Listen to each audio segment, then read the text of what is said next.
Welcome to Forward with NACCE, Inspiring Entrepreneurial Action, a podcast that shares the stories of everyday entrepreneurs, entrepreneurial leaders, and the communities that support us. We hope that this diverse collection of stories brings you inspiration, inspires you to take action, and ignites entrepreneurship in your community as we make our way forward together. Welcome to Forward with NACCE. This episode is a replay of an inspiring discussion held during the 2021 Future Building Summit in Minneapolis, Minnesota. It was sponsored by the Kauffman Foundation and included inspiring thinkers and leaders from all sectors: government, business, policy, and philanthropy. We talk about charting a new course and rebuilding in 2022. Thank you for joining us. Enjoy.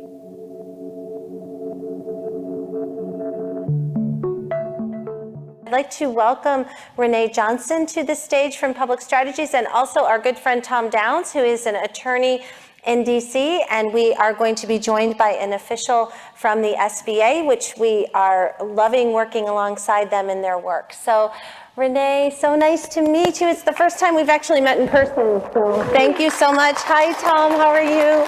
Okay, all right, so I will leave it to both of you. Your microphone is right there. Well, hello, everyone. Well, I can't hear you guys. Hello!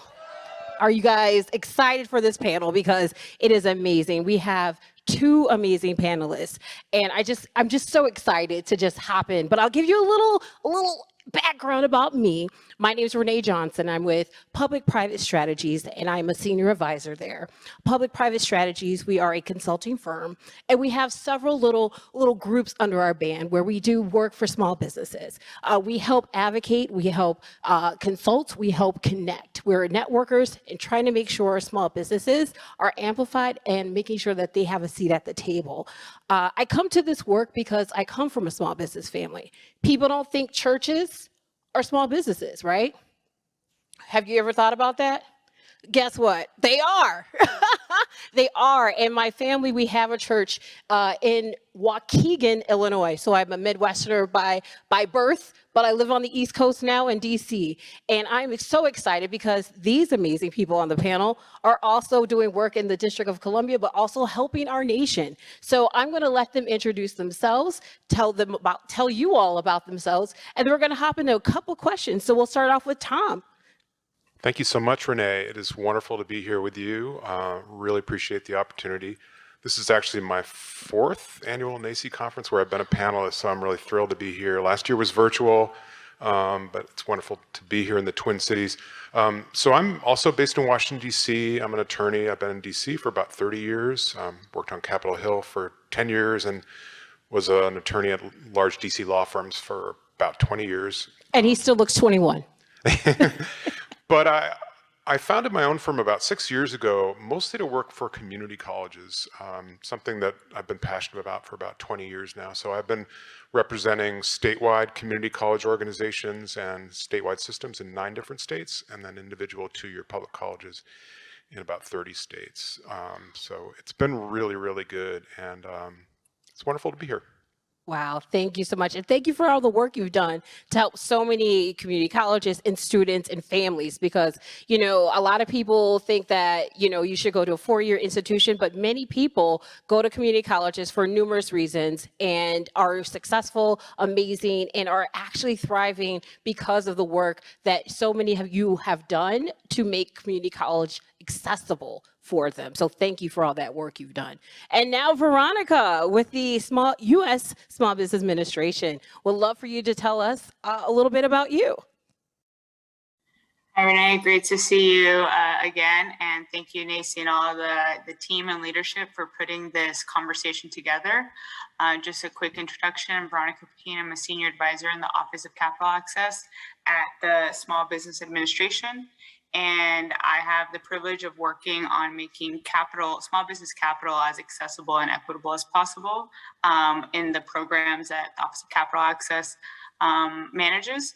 I come to this role having a background working on economic development, and using technology and operations to promote programs and products to meet disadvantaged communities with a focus on Latino, Black, and low to moderate income communities. I operate around the belief that we have the technology, we have the data, we have a lot of the operations to get the programs and products that exist to the communities that need them, and to also learn from those communities of how those can continuously be made better to best meet the needs.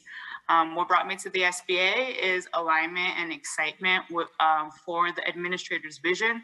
The administrator of the SBA is a true champion of equity and access, and has demonstrated that throughout her career. So excited and honored to get to work on promoting that each day. Thanks so much, Veronica. We appreciate all the work you do at the SBA.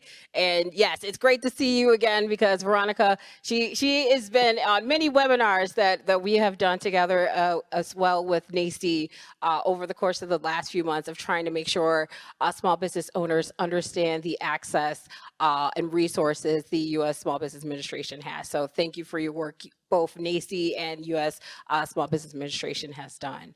And I'm going to like to start with you, Tom, on a quick question.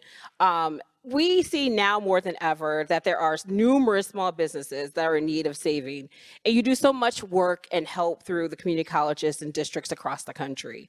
What are some of the common themes you have seen that can help some of the hardest hit small businesses during this time? Sure, I would say, first of all, the workplace has changed dramatically as a result of the pandemic. Maybe that's an obvious point, but I remember earlier this year, back in the first quarter, we organized an online forum for the California community colleges with Martha Cantor, who used to be Deputy Secretary of Education and was a leader in the California community college system before that. And she made the observation that we're not going back, this either fully online or hybrid online. When and if the pandemic is gone, we're probably going to remain this way. So I think a lot of small businesses are really reevaluating the way they do business, fundamentally the way they operate.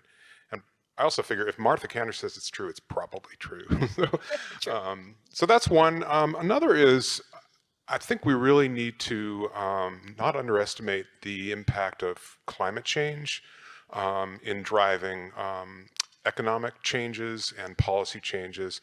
And just one example there is the move toward electric vehicle technology is going to affect many small businesses. Large companies, obviously the auto manufacturers, but the mechanics who repair and work on cars all over the country. Automotive technology is going to fundamentally change just in the next few years. So that's very, very difficult work. It's very, very, just having a conversation with the new board chairman here of NACCE, how dangerous that work is too. So there are a lot of challenges that are going to be driven by, again, the changed workplace, I think, and then also, very importantly, climate change. And that's interesting because I think a lot of people don't suspect climate change would be impacted. And so how do you tie that together, right? Like we're seeing COVID as this thing where people can't go where they want to go, right? People can't do the normal things that they would like to typically do every day. And, you know, we're seeing schools are trying to figure out what is this hybrid situation. And that goes with community colleges as well, right? And we're seeing that their new small business owners are developing nowadays. People are trying to figure out, okay, you know what? I don't want to go back to the office. I want to create my own business. What does this mean? Like, how are we coming into this new sort of new world order, if you will? That's a really, really good question. I think it's kind of like reimagining what it means to go to work. Yeah. I remember hearing the ads on TV maybe 15 years, or on the radio 15 years ago for gotomeeting.com and thinking, why on earth do we need to do that? Is that really important? And now, many of your institutions, I would imagine, are excited about going to San Diego next week for the ACCT annual conference. I'm going. I'm actually bringing my whole family. I'm really excited about it, just to travel to San Diego. But that's going to be few and far between. Yeah. Unfortunately, for the people who are in the business of putting on in-person events, I think that's just going to affect all segments of society. And again, the workplace is fundamentally changed. Maybe not for everyone. There are certain occupations that absolutely will remain, you know, from first responders to other essential workers that they can't be virtual, but much of society, and I think many small businesses are going to emerge successfully, recognizing how to harness new technologies. Yeah, definitely, definitely. Veronica, I would love to pull you into this conversation because we know the SBA, particularly the Capital Access team, have worked hard and tirelessly over the course of this pandemic to find innovative means to assist small business owners across the country during this time. What are some of the initiatives you are currently working on that are going to help small business owners get through this pandemic, or at least help them continue to thrive, or at least help them sort of work their way into survival? Yeah, so the Office of Capital Access and the SBA, broadly speaking, throughout the pandemic has been the agency implementing and distributing the small business resources launched as part of the federal response to COVID-19 pandemic disaster. And so those have consisted of PPP, the restaurant revitalization funds, the shuttered venues grant, these varieties of programs, and COVID EIDL, the economic injury disaster loan.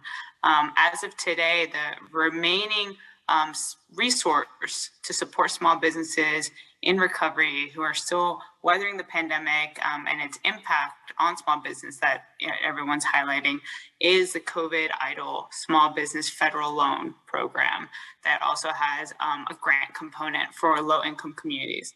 And the COVID EIDL Loan Program, in summary, is a loan that distinguishes itself from other programs that were grants or forgivable loans, but it's a loan with generous terms at a 3.75% interest rate with a repayment horizon of 30 years, 2-year deferment. And that, to answer your question, Renee, in terms of ways that this program's set up to try to meet the needs of various communities, a couple areas come to mind for that question. One, the program, this loan is offered directly via the SBA. And so there are other programs that entailed having a financial institution as intermediary. And historically, the SBA has those programs and still does, and those meet an important need.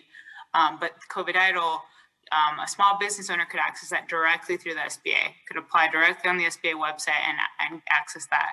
And that opened up the doors for small businesses who maybe had a challenge or didn't have a history with an external financial institution.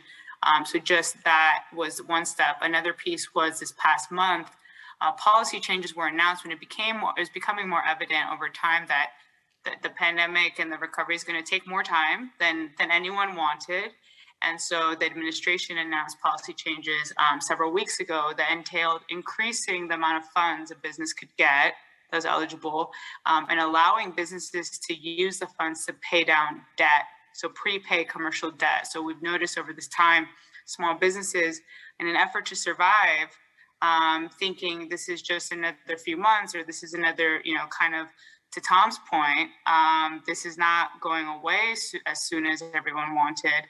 And so you have these small businesses that were burdened with commercial debt, higher interest rates. And so this was a policy change that attempt to make this program meet those needs that were surfacing more and more over time. And so now businesses can use it to pay off commercial debt and also make payments on federal debt. And then just a final point to round out there, the SBA also learned through this process, and a lot of the panels in this event have been discussing the importance of access. And for a lot of small businesses could really benefit from COVID EIDL and other programs. At times, there was a breakdown in either distribution of the information to certain communities and or the resources to complete an application. So I don't know if anyone's completed application for federal resources. At times there's forms and there's an intake form and there's this requirement and which document do I need when. And so we've, the Office of Capital Access and the agency in general dove into that, working towards, and this is still a work in progress, but working towards a vision that you should not need an accounting team to be able to apply for this resource as a small business. And so really ramping up our application support resources, our technical assistance. And that sometimes that looks like policy changes, operational changes, and sometimes that looks like I've done at this point 7 office hours where I get online and small businesses show up and ask those detailed questions. And it's a way to learn more about what are the needs, what's confusing here, how can we make this more and more accessible. No, that's amazing. And thank you for recognizing that you shouldn't need a tax accountant, you shouldn't need a lawyer, you shouldn't need a doctor, and like an entire like triage team to fill out a form to get assistance, because technical assistance, it's just when you need help, the last thing you need is to have help to get help. Right? Like it doesn't help. It defeats the purpose. So thank you for being receptive to that change. We appreciate that. I think many small business owners appreciate that so much. Would love to hear from Tom about maybe like what's happening in the States or what you're seeing as well about some of these changes, because I know we're hearing federally about, some of these changes and access and, COVID idle. Are you hearing or seeing anything in the States that are helping small businesses and community colleges or districts as well?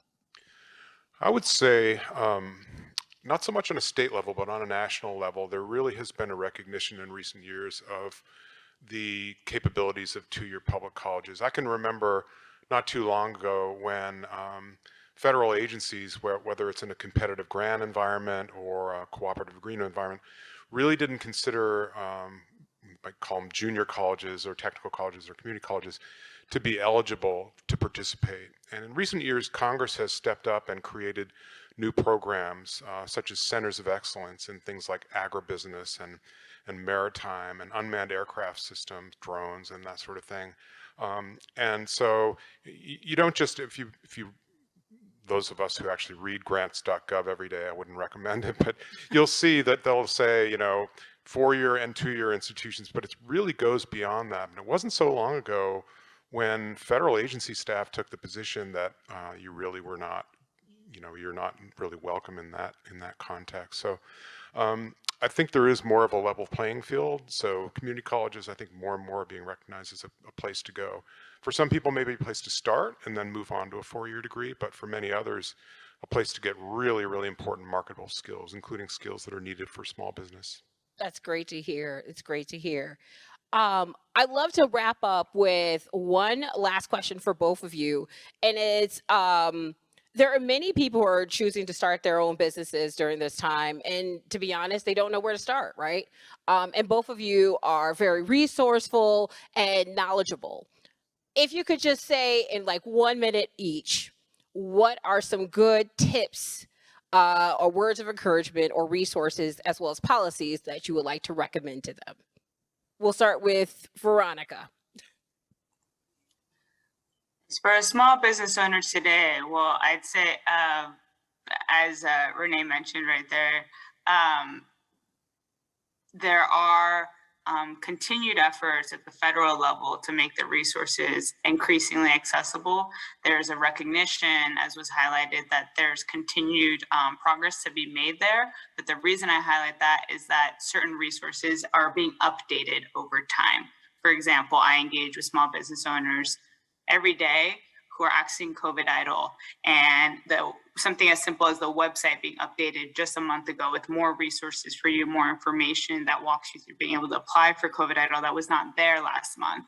And so I talked to small business owners who checked it last month and then the resources weren't there. Now they are. And so I just highlight as an example as that wheel's turning and changing. And of course, we wish that it was done and where it needs to be. We're continuing updating each day, getting more information out there, at least at the SBA level. So that's one thing I would highlight, number one. Number two, in terms of where the pandemic is going and the economy, as I mentioned before, we know that this is dragging out longer than anyone desires. And so as a small business owner, getting as informed as possible of the SBA resources, getting on that newsletter, sba.gov, following us on social media, we are pushing out new resources.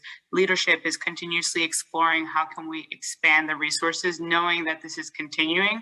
And so getting on that list so that you could be first to know is something I'd recommend. Thank you. Tom, your turn. I think I want to piggyback a little bit, Renee, on those comments, because I think we need to recognize the unprecedented amount of federal spending that's moving its way through right now. Beginning with the CARES Act, more recently with the American Rescue Plan Act. And of course, that's coming through state governments, through city governments. Community colleges, of course, really are instrumentalities of the state. They're eligible for a lot of that funding.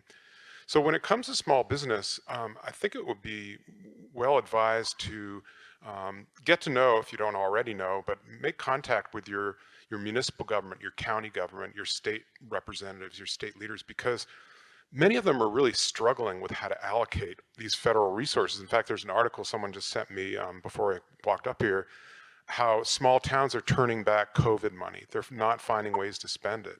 You find counties setting up special grant competitions for nonprofits and small businesses, and they're not getting sufficient applications for the money. So it's unprecedented, it's a huge amount of money, and there's almost 2 more years before it has to be obligated. So in the next couple of years, that's a real opportunity for small businesses. Wow. And what I like to tell people is there's money out there with your name on it. Go get it, right? So go claim your money. Go apply for these grants. It's yours. Go get it. Go get that money, right, Tom? Go get it. Want to thank Veronica and Tom so much for this amazing discussion. We really had a great time, and thank you guys both so much for all these resources. Would love to turn it back over to Dr. Corbin. Thank you, Veronica. Thank you, Tom. Thank you, Renee, for moderating that session. Thank you for joining us today. We hope that you will continue to explore the many ways to define entrepreneurship with NACCE as we celebrate opportunity, failing forward, and success, learning from one another along the way. Subscribe to this podcast on your favorite platform and follow at NACCE on social media, and learn more about us at nacce.com/podcast. Stay tuned for a new episode each week. We look forward to making our way forward together with you. Have you heard about our latest book, Impact Ed: How Community College Entrepreneurship Creates Equity and Prosperity? This is our roadmap for building back better in 50 states and globally. In each chapter, we share the inspiring stories of everyday entrepreneurs and explain how community colleges play a crucial role in their success. Visit us at nacce.com/impacted to order your copy now and join us in this work. Are you curious about what's coming up next in the NACCE community? Join us on the second Wednesday of every month at 12 p.m. Eastern to set yourself up to be productive and impactful with NACCE by your side. We'll share about events, ways to get involved, and we'll have an open conversation featuring questions you're asking or problems you're facing. So join us on the second Wednesday at 12 p.m. Eastern for Up Next with NACCE. More information at nacce.com/upnext.